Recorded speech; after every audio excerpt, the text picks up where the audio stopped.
Hi, my name's Lyvonne, aka Life with Lyvonne, and today I am going to share things I learnt during the pandemic slash 2020 because obviously it was declared a pandemic March last year, so it's been 12 months and we're still here. But I've learnt a lot and I'm still learning, so yeah. Now I'm going to be using my phone to check my notes, so don't judge me, okay?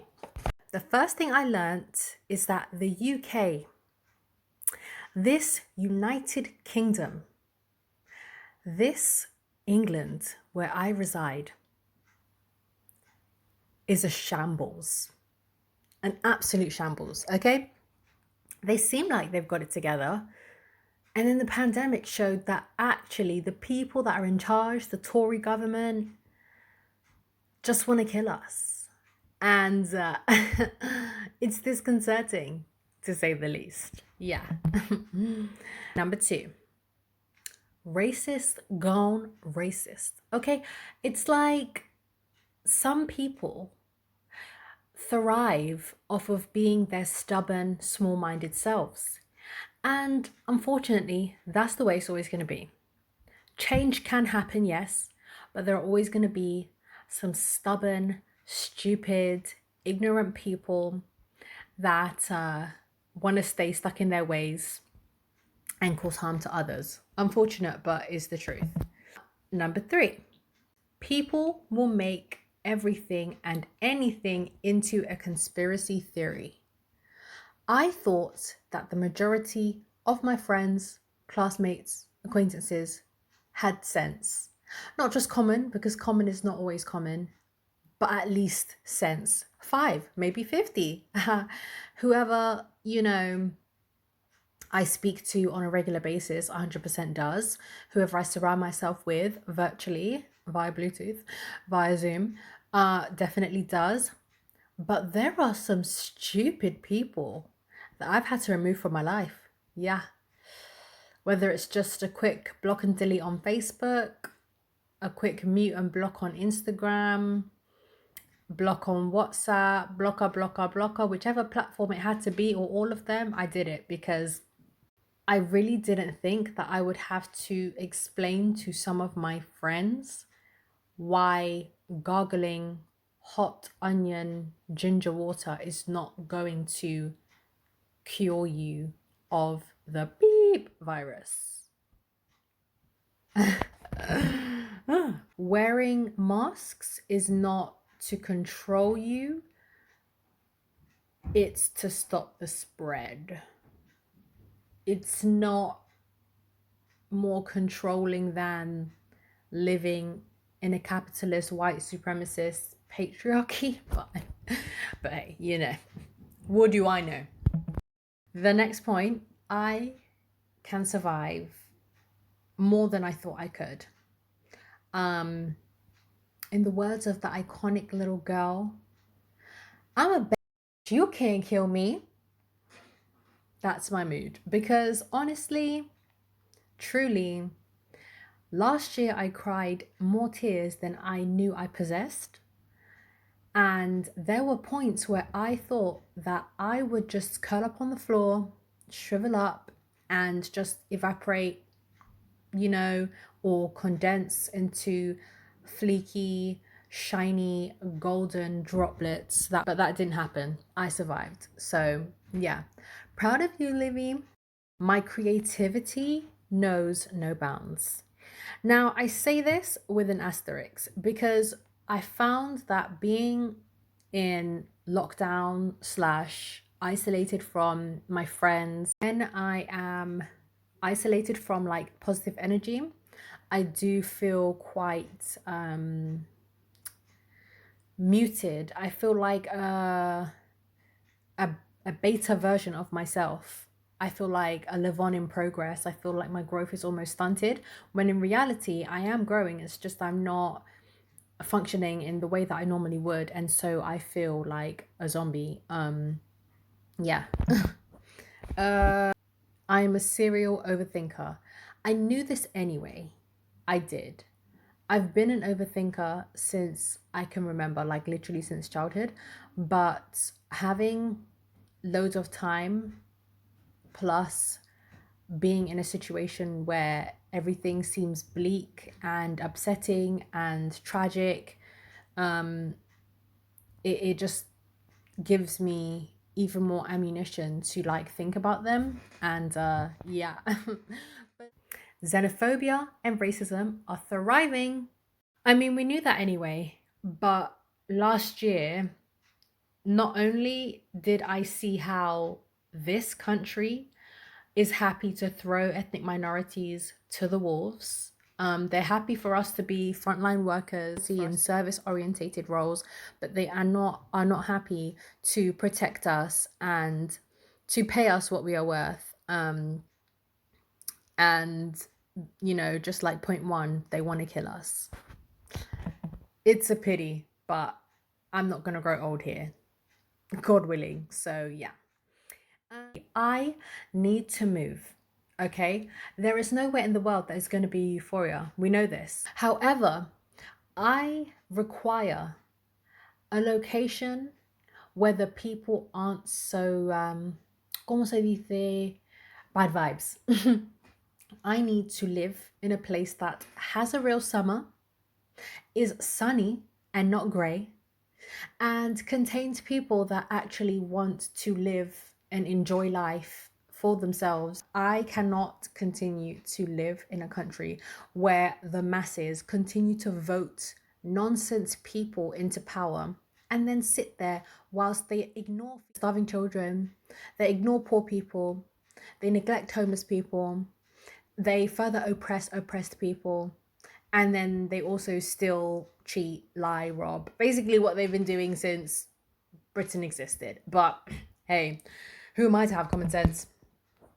Next, yeah, another thing I learned, I need a routine in my life. I had a hint about this before when I tried like the freelance life, when I was like just trying to experience like living off of like being an extra and being in like acting and like creative freelance related stuff. I lasted 1 month before I was like, get me into employment. I need a routine or it just goes to poop. Like, I have not woken up before 10 o'clock unless I've had an appointment or a meeting or a time sensitive task. I haven't woken up before 10 a.m. in like 12 months. Well, I think that's an exaggeration, but only slightly, like 10 months. And I was just like, why work when I could work on myself? You know what I mean? No, but really though, being broke isn't cute. We knew this already, but didn't feel like going out and risking exposure for a job where I was going to get paid the bare minimum, treated like an infant that didn't know better by ball busting managers that just power trip every single day. Like, I just didn't want to end up in one of those type of jobs. I was like, no, we're not doing that. So yeah. I wish I lived closer to my friends. I didn't need a lockdown to make me see how much I love and appreciate them. I already chose them. They chose me, I chose them. So I knew that already. And a lot of my friends, like my closest friends, don't live in the same city as me as it is, or the same area of London. So it's just like, it's enough now. I want to give my friends a hug. I want to eat some good food with them. I want to sit down, chat rubbish, giggle, belly laugh, all of that, you know? Yeah. But I just miss them and I just they're so great.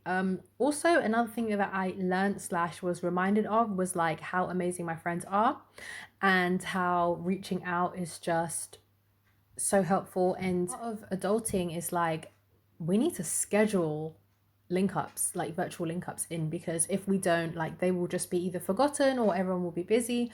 And so like I appreciate the friends that have made an effort to just check in from time to time. And also, I'm not a person that like needs to talk to my friends every single day. So I don't even, it's not like I feel upset or neglected if my friends don't message me in a couple months, because that's how a lot of my friendships are. So I don't know. Um, we just check on each other from time to time and have a big catch up then. So yeah. What else? I miss strangers and small talk. Whenever I've had to go out my house to like run an errand or go to like the dentist or the post office, and I've like been in contact with actual humans and like been laughing and busting jokes, I was just like, wow, like, is that a drug? Is it in my veins? Coursing through my body right now? Because that's what it feels like. Like, I've been starved of interaction. I miss just bantering with strangers and small talk. And next point, I can sleep for the whole of England. My gosh. I don't really work well in the mornings. Like, I'm not a morning person. I'm very nocturnal. Plus, because of the fact that I haven't had to wake up early in so long, I just don't. Like, I don't sleep until 5, 6 a.m. sometimes, especially if I'm up working and studying. I'm not that person that's like, oof, I've had a long night, but I need to get up in 4 hours. I'm gonna get my 8 hours of sleep. In fact, I'm gonna get my 8 hours, wake up, look around, wonder why I'm even rushing around because I have nowhere to go, get another hour, slog out of bed, maybe in the next hour and a half, remember that I need to eat. It's shameful, but I'm trying. Okay, that Leo rising. She's popping out, honey. I knew this already, but I also didn't know how many things I could do so well. Like, I did my hair myself. I can give myself a gel nail manicure, like with the tips and everything. What else can I do? I'm just a person that loves to create. So whether it's like videos, dance routines, I have been running my own business for almost a year now as a franchisee of Twerk After Work. So I'm an instructor, and when I launched my classes, we were already in lockdown.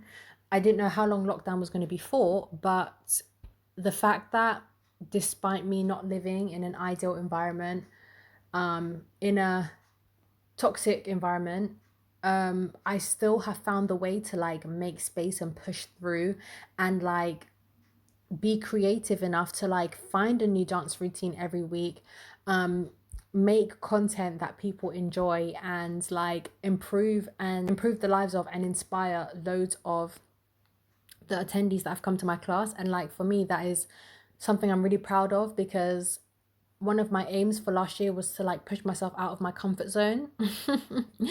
Be careful what you wish for, kids. I'm out. This year my theme is healing and restoration and stacking that money. So yeah, I'm just proud of like how far I've come, how much I can do, and how I problem solve. Because honey, if you see the setup I'm using right now, I'm looking at my webcam, which is attached to a monitor that I got for free from a lovely, generous neighbor, because I asked for it, because my laptop is broken. And I have so many things hooked up, but I've invested in like my ring light, my webcam, like so many things to make sure that I'm doing the best that I can with what I have. And so, yeah, I'm proud of myself. Last but not least, my faith has grown tremendously. Like, I feel like 2020 for me was when like I hit rock bottom emotionally and like mental health wise, because it's not a normal situation to be in.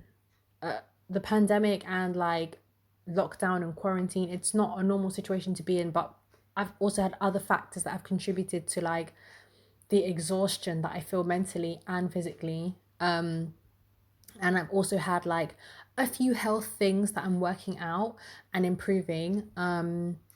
The reason that I'm even able to like come and like chit chat and talk about it and stuff is because I have throughout all of that like still been praying, still been talking to God, still been reading my Bible, still like gaining an understanding of what it is I believe in. I'm not a person that is like a blind follower of anything, let alone faith.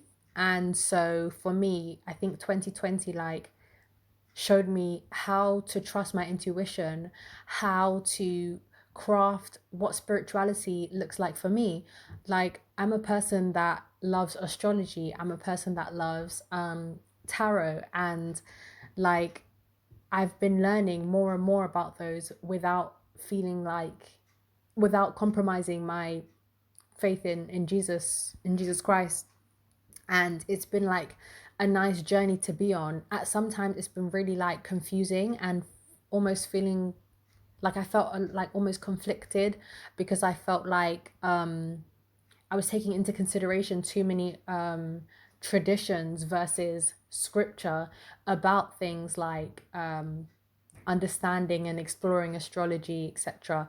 But yeah, it's been really fun going to like webinars run by Black women, like Grace the Witch, Leon and Nicole Black, talking to my friends about birth charts, and like buying all of the astrology. I have like 6 astrology books. Yeah, I'm just a curious person, so it's nice that I've been able to like get in touch with my spirituality and like understand myself better through the lens of Lyvonne, not the lens of like Western Christianity and like the norms and values that people may subscribe to. Like, it's always personal. For me, I've never been attracted to religion. I've always been attracted to spirituality, and my relationship with God is very personal. So also don't come in my comments chatting rubbish, because I don't want to hear it. All right, I don't want to hear it. Blocker, blocker, blocker. That's what's gonna happen. No, but for real, I've learned so much, and I'm still learning, I'm still growing, and I'm happy about that. I am tired of surviving and I'm ready to thrive. So, yeah, last year was different for everyone. Not everyone has had like not everyone has had the same experience with the pandemic and life, but I personally feel like it's enough now. Like, I've learned enough lessons, I've gone through enough things. I feel very grateful for life and my family and my friends, etc. I cannot live a life that somebody else has lived, so I can only go off of my lived experience. And so instead of comparing to other people, I just live my life, and I know that it's given me more perspective on what I want long term, what I won't stand for, what I don't want to waste time doing, what my purpose on this earth is. And I think that that is like really beautiful, because my purpose is not defined by a job role or a career title or a career path. Sorry, my purpose is defined by what drives me and what fills me with joy and allows me to impart my gifts. To do that, I need to be my best self. And so the final thing I've learned is that I need to focus on my goals and not allow anything and everything to distract me, no matter how shiny it seems or no matter how good it appears to be. If it's not something that aligns with my highest good, then I don't want it. So yeah, that was lengthy. Thank you for watching my video. Beyonce, she's been real quiet since I said that. Yeah, what can I say? Natural creative, singer, dancer, bad bee, hairstylist, MUA, nail tech. What can't she do, you know?